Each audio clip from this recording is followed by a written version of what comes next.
What if the moment everything looked perfect was actually the moment everything started falling apart?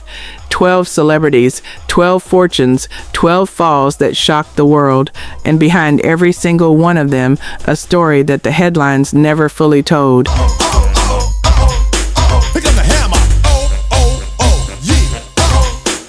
Some of them sold millions of records.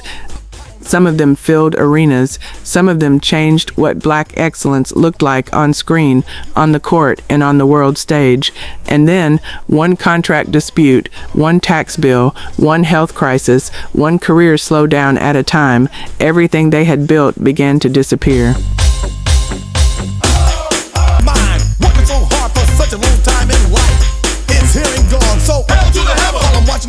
This is not a story about failure. This is a story about pressure, about an industry that celebrates talent without protecting it, about the dangerous gap between looking rich and actually being secure.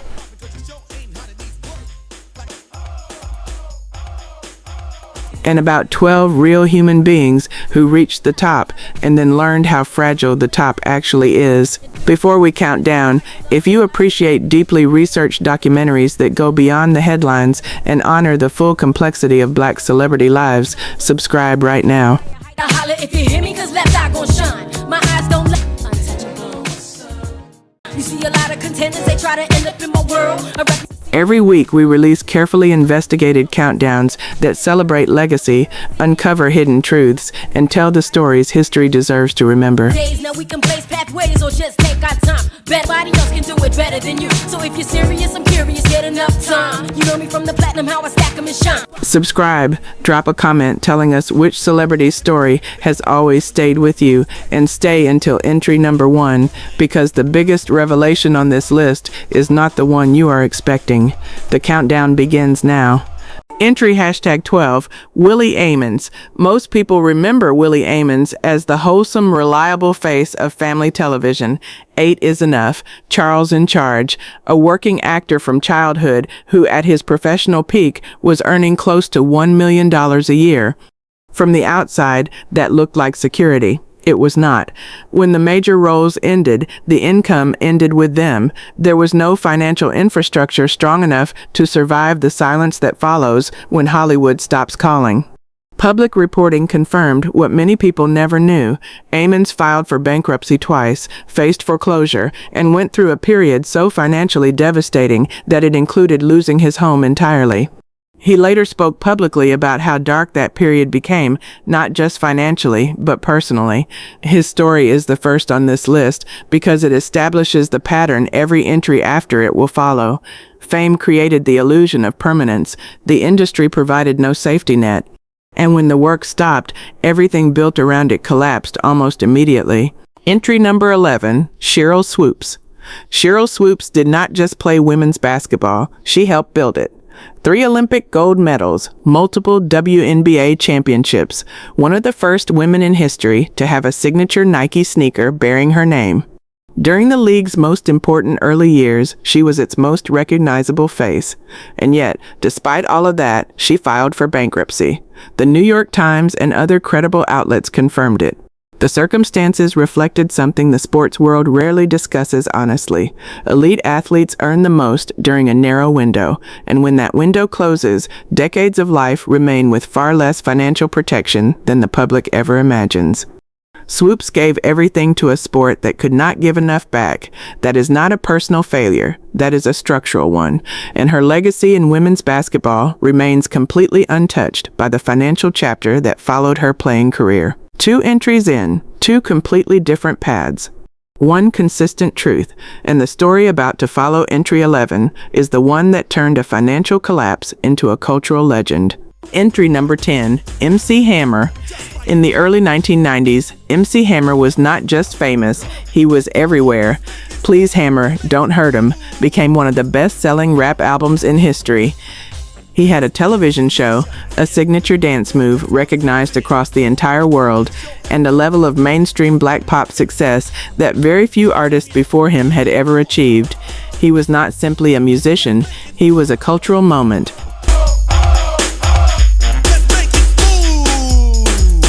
But the machine he built to sustain that success became the very thing that destroyed it. At his peak, Hammer's reported payroll included dozens of employees. His estate, his fleet of vehicles, and his daily operating costs were staggering even by major celebrity standards.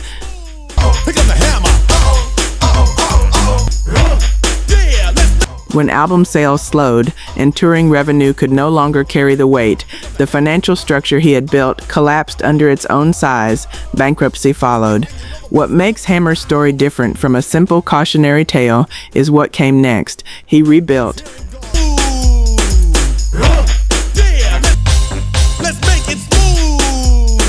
He reinvented himself religiously, professionally, and publicly. He was among the earliest celebrities to recognize the internet as a platform and adapted before most of his peers even understood what was changing. The fall was real, so was the recovery. And both deserve to be part of the conversation. Entry number 9, Left Eye, Lisa Lopes. Lisa Lopes was 1/3 of TLC, the best-selling American girl group of all time. She was the creative spark, the visual identity, and the fearless voice that made TLC impossible to ignore. Nobody else can do it better than you. So if you're serious, I'm curious. You see a lot of contenders, they try to end up in my world. But behind the fame was a financial story that most fans never fully understood. Despite TLC's record-breaking commercial success, the group filed for bankruptcy in 1995, while their album Crazy Sexy Cool was still selling millions of copies worldwide. Make a change in my ways, be the best that I can be to last me all of and filled with heat. Living this life on the hustle, I barely. Publicly reported accounts confirmed that their recording contract left them earning a fraction of the revenue their music was generating for the label. The gap between their commercial value and their actual compensation was, by any measure, extraordinary. Lisa Lopes spoke openly about the financial frustration. She was not quiet about feeling exploited by an industry that profited enormously from their work, while the artists themselves struggled to see proportionate returns. Her story is not just about money mismanaged. It is about a system that signed a generational group and structured the deal in a way that kept the wealth on the wrong side of the table. 2 entries remain before we reach the top half of this countdown.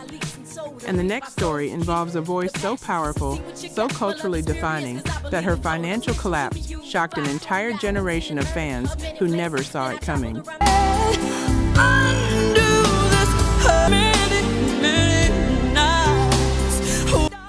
Entry number 8, Toni Braxton, Part 1. There are voices that define a decade. Toni Braxton had one of them. Her self-titled debut album arrived in 1993 and announced a talent the music world had rarely encountered. The Grammy Awards followed. The record sales followed. The sold-out tours followed. By the mid-1990s, she was one of the most celebrated R&B artists on the planet. And then, in 1998, she filed for bankruptcy.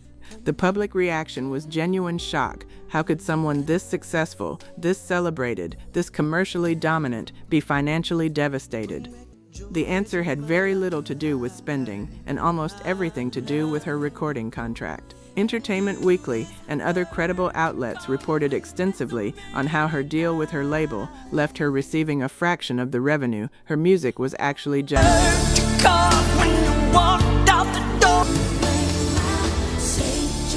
She was selling millions of records for a label that was keeping the overwhelming majority of the money. The contract that launched her career was also quietly draining it. Her 1998 bankruptcy was not a spending story, it was a contract story. It was a story about an industry that signed a generational talent and then structured the deal to ensure that the label profited far more than the artist ever would. But here is what makes Toni Braxton's place on this countdown even more powerful. 1998 was not the end of her financial story. It was only the beginning. She fought back, she rebuilt, she returned to the stage, and then life handed her something far more painful than a contract dispute. We will return to her story later in this countdown. When we do, the full picture will finally be complete. No one's hurt me more than you. Entry number 7, Lauryn Hill. Lauryn Hill released The Miseducation of Lauryn Hill in 1998, and it became one of the most celebrated albums in modern music history. 5 Grammy Awards in a single night, critical acclaim that bordered on unanimous, cultural impact that went far beyond entertainment. And then the financial and legal problems arrived. In 2013, Hill pleaded guilty to failing to pay taxes on approximately $1.8 million in income earned between 2005 and 2007, according to publicly reported court records. She was sentenced to 3 months in federal prison. Additional tax liens reported by multiple outlets suggested her total tax obligations extended well beyond the original case. Hill spoke publicly about feeling that the music industry had placed her in an impossible position, describing a system she believed was structured to extract from artists rather than support them. Whether or not that framing fully explains her legal situation, her documented tax case remains one of the most significant financial stories in modern R&B history. Her musical legacy is permanent and beyond debate. But her financial journey after miseducation revealed how quickly extraordinary success can become extraordinary vulnerability when the systems around an artist fail to protect what they built. The next entry on this countdown takes that vulnerability to an entirely different level. Because the celebrity coming up did not just face financial collapse, they faced a legal battle so large, so public, and so prolonged that it became one of the defining cautionary tales in Hollywood. Entry number 6. Wesley Snipes. Few actors commanded a screen the way Wesley Snipes did. From New Jack City to Jungle Fever to the Blade trilogy, he built a reputation as one of the most bankable, most commanding black action stars Hollywood had ever produced. He was not simply popular. He was a cultural force at a time when black actors carrying major studio franchises was still far from the industry standard. But while his career was reaching its peak, a financial and legal situation was building quietly in the background that would eventually become impossible to ignore. Court records confirm that Snipes was convicted of willfully failing to file federal income tax returns for 1999, 2000, and 2001. He was sentenced to 3 years in federal prison, a sentence he served, but the legal consequences did not end there. According to Forbes and the Journal of Accountancy, his civil dispute with the IRS extended well beyond his criminal case. In 2018, he lost a $23.5 million tax case and reportedly offered the IRS a settlement of approximately $842,000. The IRS rejected it.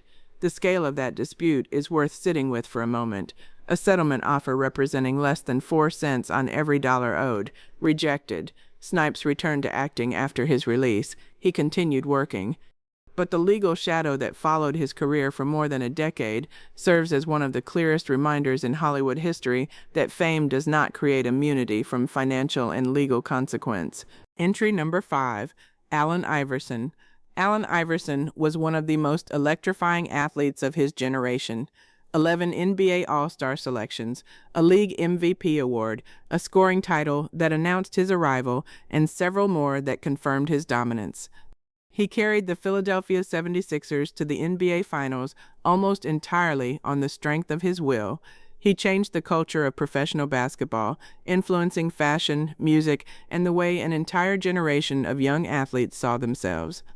And yet, despite earning an estimated $150 million during his playing career, Iverson faced serious financial difficulty after retirement. A Georgia court filing reported by multiple outlets revealed that at one point he could not access $24 from his own bank account. People close to him described a lifestyle during his playing years that was extraordinarily expensive to maintain. A large entourage, generous spending on family and friends, and financial habits built around an income that would not last forever. But those close to Iverson also noted that he was deeply loyal to the people around him, often giving because it was simply who he was. His story is painful, not because he was reckless in a simple sense. It is painful because one of the most gifted basketball players who ever lived reached the end of his career without the financial foundation his talent deserved to build. Before we continue into the top 4 of this countdown, if this documentary has given you a new perspective on these stories, please subscribe to this channel right now. Every week we release carefully researched documentaries that go far deeper than the headlines and honor the full complexity of Black celebrity lives. Hit the like button, share this video with someone who needs to see it, and drop a comment below telling us which story has hit you hardest so far, or take a guess at who you think is sitting at number 1. The most emotional chapter, the most layered story, and the biggest revelation on this entire list are all still ahead. Stay with us. Entry number 4, Mike Tyson. At his peak, Mike Tyson was the most feared athlete on the planet, undisputed heavyweight champion of the world before his 21st birthday, a fighter whose very presence in an arena created an electricity that no other athlete of his era could match. He earned an estimated $300 million over the course of his boxing career, a figure that placed him among the highest-earning athletes in sports history. He filed for bankruptcy in 2003. The details that emerged were staggering. Publicly reported accounts describe spending that included a $30 million mansion, exotic animals, and an entourage that cost millions annually to maintain. But financial analysts and those close to Tyson also pointed to management relationships that left him without adequate protection during his highest-earning years. Don King, his longtime promoter, was the subject of a lawsuit in which Tyson alleged that King had defrauded him of millions of dollars. The case was settled. The full financial damage was never entirely public. What makes Tyson's story particularly significant is the honesty with which he has discussed it. He has spoken openly about being a teenager, handed more money than anyone prepared him to manage, surrounded by people whose interests did not always align with his own. That admission does not erase the responsibility, but it adds a human dimension that the bankruptcy headlines never captured. Entry number 3, Toni Braxton, Part 2. We return to Toni Braxton now, and the second chapter of her story is the one that changes everything. After her 1998 bankruptcy, she rebuilt with remarkable determination. New music, new performances, a Las Vegas residency that represented a significant professional investment and a genuine statement of return. She had survived the contract, she had come back, and then her heart, quite literally, stopped cooperating. Braxton was diagnosed with pericarditis, a serious and potentially life-threatening inflammation of the heart.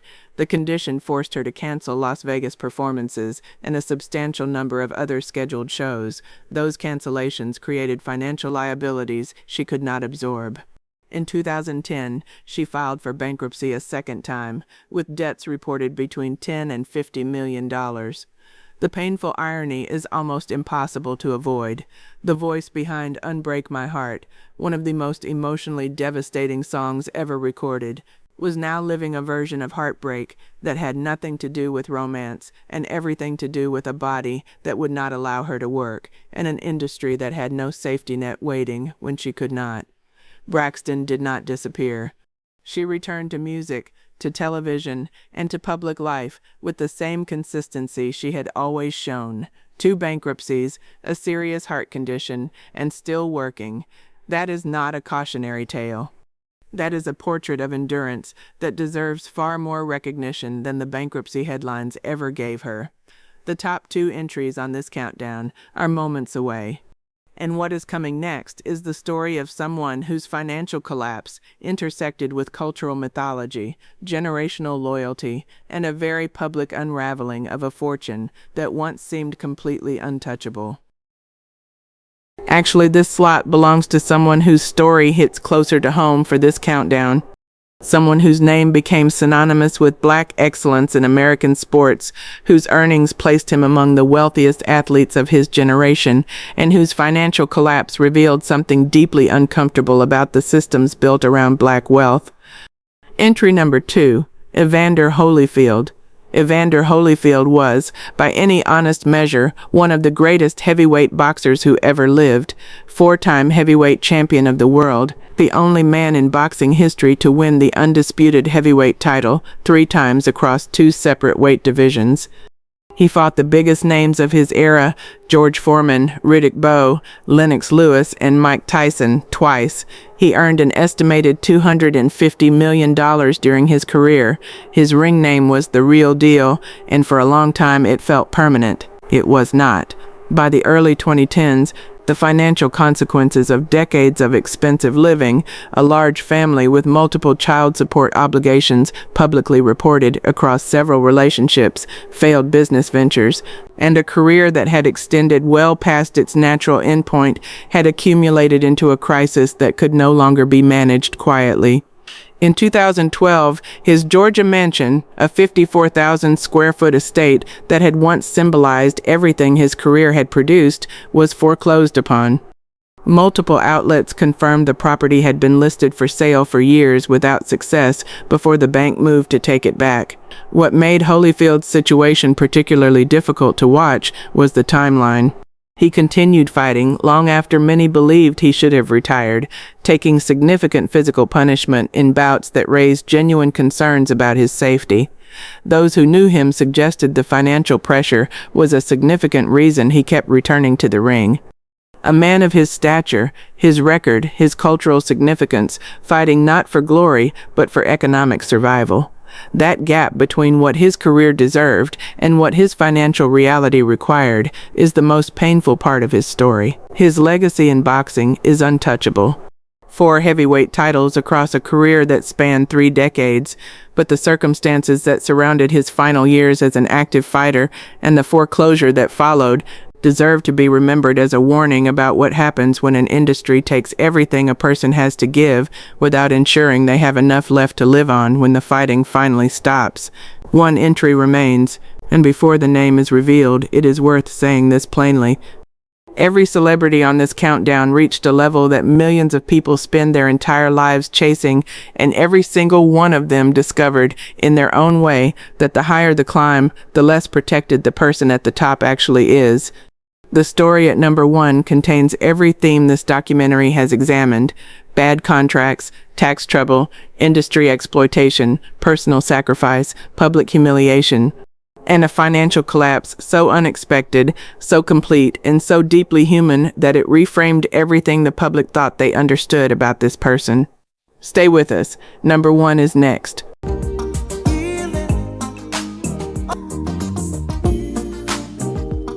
Entry #1, Marvin Gaye. There are artists who make music, and then there are artists who change what music is capable of saying. Marvin Gaye was the second kind. What's going on? Let's get it on. Sexual healing. Mercy, mercy me.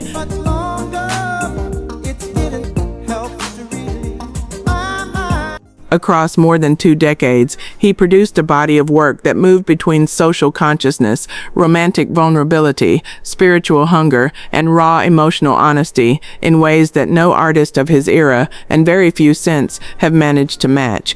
He was not simply one of Motown's greatest stars. He was one of the defining voices of the 20th century, and he died broke, hiding from the IRS in Europe, estranged from his family, dependent on others for basic financial survival. The distance between what Marvin Gaye gave to the world and what the world gave back to him financially is one of the most painful contradictions in the history of American music. Wake up, wake up, wake up, wake up. I get that feeling. I won't set that feeling. I won't set you with us. Sexual. Just grab a hold of my body. He was born Marvin Pentz Gaye Jr. on April 7, 1939, in Washington, D.C. The son of a Pentecostal minister whose household was, by multiple accounts, deeply strict and at times physically severe. His relationship with his father was complicated from the beginning, defined by emotional distance, unrealistic expectations, and a harshness that left lasting damage. Music was his escape and his identity from childhood. He sang in church, taught himself instruments, and carried a natural gift that his environment could barely contain. When he eventually made his way to Detroit and signed with Motown Records in the early 1960s, it felt like the beginning of everything. For a long time it was. Through the 1960s, Gaye built a remarkable catalog of hits, but it was 1971 that announced what he was truly capable of.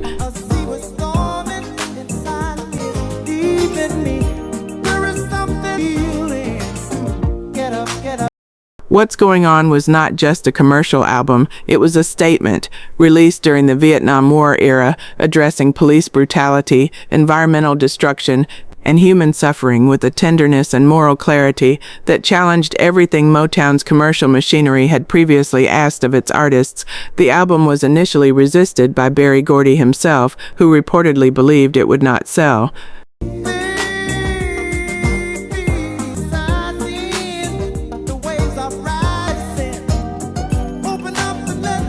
It became one of the best-selling and most critically celebrated albums in American music history.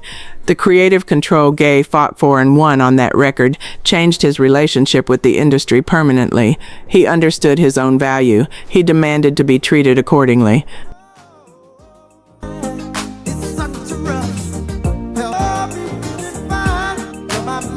And that insistence, while artistically essential, also placed him on a collision course with the financial and legal structures around him.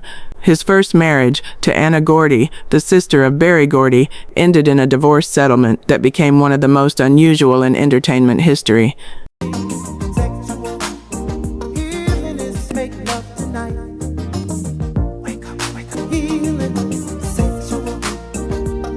Court records and publicly reported accounts confirmed that Gaye agreed to pay his divorce settlement using the royalties from his next album.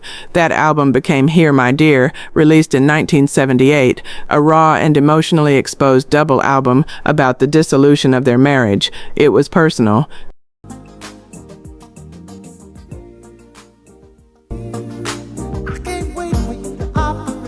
It was unguarded, and commercially it underperformed significantly at the time of its release. The financial pressure that followed never fully released its grip. His tax obligations to the IRS grew to a scale he could not manage.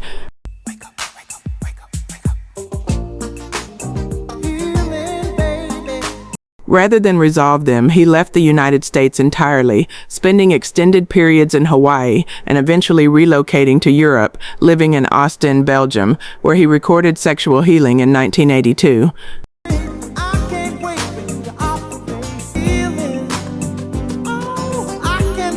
That song became one of the biggest hits of his career and temporarily restored his commercial standing, but the IRS debt remained, the personal struggles remained. His drug use, documented extensively in publicly available accounts and biographies, deepened throughout this period.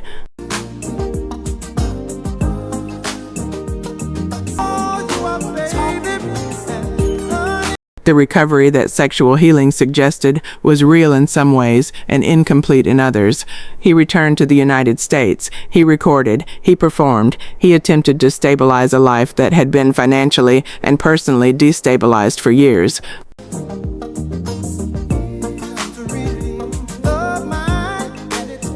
The catalog that would eventually be worth hundreds of millions of dollars was not something he lived to benefit from. The man who gave the world What's Going On died without the financial security his contribution had more than earned.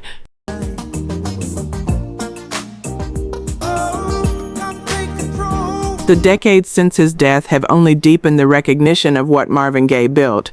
His catalog has been sampled, covered, celebrated, and studied across generations. What's Going On consistently appears at or near the top of every serious ranking of the greatest albums ever made.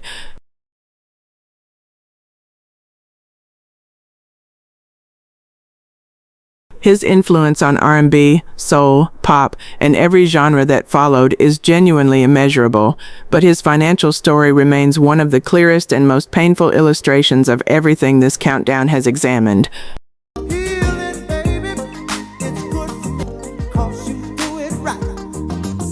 A system that extracted generational talent without providing generational security, contracts that favored labels over artists, tax obligations that compounded beyond management, personal pain that was never fully addressed.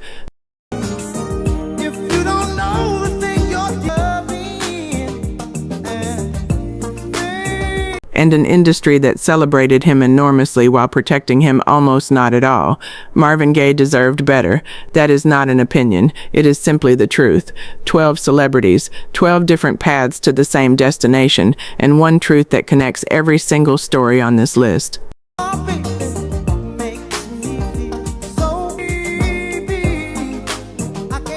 Protection. Success is not security, and the entertainment industry, for all the extraordinary talent it has celebrated, has a long and documented history of rewarding that talent without ensuring the people who created it could survive the moment the spotlight moved on. That is not an accident, it is a pattern, and recognizing it is the first step toward changing it. 12 stories, 12 fortunes, 12 falls. And now that the countdown is complete, the most important question is not who lost the most money. The most important question is what these 12 lives are trying to tell us, because the answer matters far beyond this documentary. Every person on this list reached a level that felt permanent from the outside. The albums were selling, the arenas were full, the championships were real, the cultural recognition was genuine. But income is not wealth, fame is not security. And the moment a career peaks is often the moment financial vulnerability is quietly at its highest. Willie Aames learned that when the roles stopped. Sheryl Swoopes learned that when the playing window closed.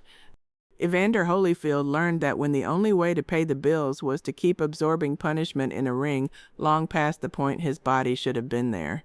The myth of permanent success is one of the entertainment industry's most damaging exports. It convinces artists and athletes that the money will always come.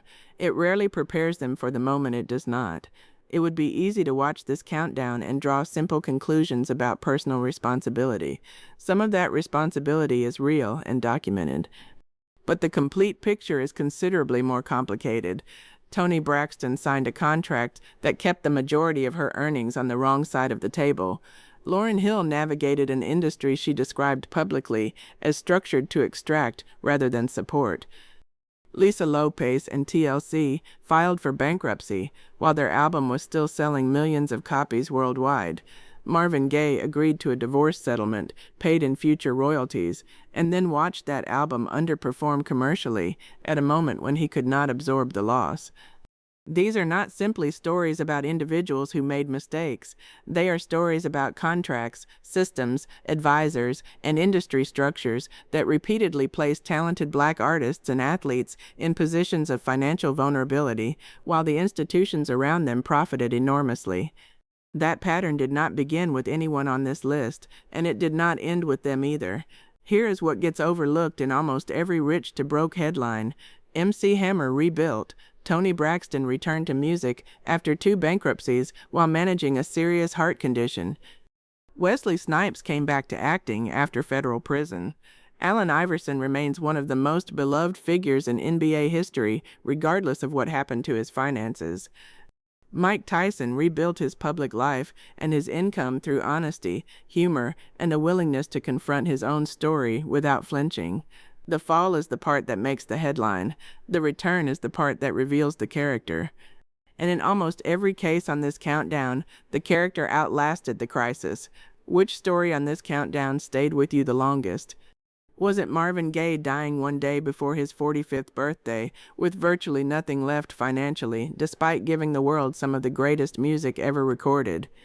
Was it Toni Braxton facing her second bankruptcy not because of a contract this time, but because her own heart would not let her perform? Was it Evander Holyfield still climbing into a boxing ring years after he should have retired because the financial pressure left him no other visible option? Drop your answer in the comments right now. These conversations matter deeply, and every single comment gets read. These are not museum pieces. The patterns revealed in this countdown are still active right now. New artists are signing contracts today that will disadvantage them for decades. New athletes are building lifestyles around earning windows that will close faster than they expect. New entertainers are placing their financial futures in the hands of advisors whose interests do not always align with their own. The lessons from Marvin Gaye, from Toni Braxton, from Allen Iverson, from every name on this list are not historical warnings, they are current ones, and the next generation of black artists and athletes deserves to hear them clearly before the crisis arrives, rather than after. Every person on this countdown left something permanent behind. Marvin Gaye left a catalog that will outlast every financial document ever attached to his name. Toni Braxton left a voice that defined a generation of R&B. MC Hammer left a cultural moment so large that it still echoes 30 years later. Sheryl Swoopes left a foundation that helped women's professional basketball survive its most vulnerable early years. Allen Iverson left an influence on basketball culture that extended far beyond statistics. Evander Holyfield left a record in the heavyweight division that will never be replicated. Lauryn Hill left an album so complete, so honest, and so musically extraordinary that it remains a reference point for every serious artist who followed her. Lisa Lopes left a creative fearlessness that TLC never fully replaced after she was gone. Lauryn Hill left an album so complete, so honest, and so musically extraordinary that it remains a reference point for every serious artist who followed. Wesley Snipes left a body of work that proved black actors could anchor major studio franchises a full generation before the industry fully accepted that truth. Willie Aames left a reminder that speaking honestly about financial collapse and personal crisis takes a kind of courage that rarely gets recognized. Mike Tyson left a complicated, human, still unfolding story about what happens when extraordinary gifts arrive without the support structure to protect them. No bankruptcy filing erases any of that. No IRS lien, no foreclosure notice, no headline. What they built is permanent. What happened to their money is not the whole story, and this documentary has tried, from the very first frame, to honor both the complexity and the contribution in equal measure. If you stayed until the end, thank you sincerely for spending this time with these remarkable stories. Subscribe to this channel for more carefully researched Black celebrity documentaries that preserve important legacies, celebrate remarkable lives, and uncover the stories history should never be allowed to forget. Next week, this channel returns with another documentary countdown that goes deeper, hits harder, and reveals stories that most people have never heard told this way. Subscribe now and turn on your notifications so you are there the moment it drops. 12 people, 12 fortunes, 12 falls, and behind every single one of them, a life that was more than a headline, more than a cautionary tale, and more than the worst moment it ever produced. Remember all of it. Not just the parts that make the easiest story.